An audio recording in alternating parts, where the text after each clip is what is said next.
ये जहाँ तक ताल्लुक है आगा राहुल्ला साहब का, जो कल स्टेटमेंट आप जो जिक्र कर रहे हो, वो स्टेटमेंट आगा राहुल्ला साहब के ऊपर नहीं है, क्योंकि वहाँ काफ़ी रश था, बड़ी आवाज़ थी, बड़ा शोर था। आप भी लोग वहीं थे और देखा था कितना शोर मचा हुआ था। उसके बीच में मुझे किसी ने सवाल पूछा आगा उसका जो बीजेपी का कैंडिडेट है, तो मैंने उसके ऊपर कहा कि उस आगा को मैं जानता ही नहीं हूँ, मैं पहचानता हूँ, मुझे पता ही नहीं कौन है कौन नहीं है। तो जहाँ तक आगा राहुल्ला साहब का, वो नेशनल कॉन्फ्रेंस के ऑनरेबल एमपी हैं और लीडर हैं नेशनल कॉन्फ्रेंस के, उनके लिए तो हमने क्या, वो उनको तो मैं रोज़ हम जानते हैं, क्यों नहीं, मैं तो उनके घर पे गया हूँ।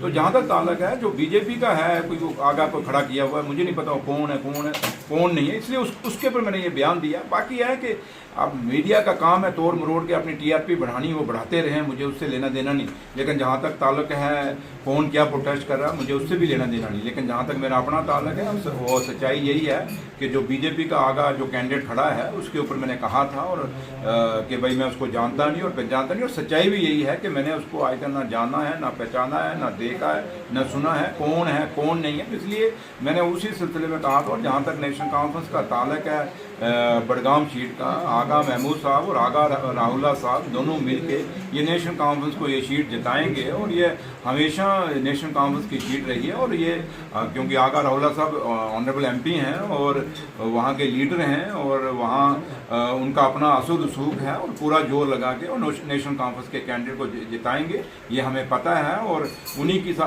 लीडरशिप ने जिम्मेदारी भी लगाई है कि आपने पूरा आगा महमूद साहब को साथ होके पूरा इलेक्शन लड़ाना है और उनको जिताना है। Thank you.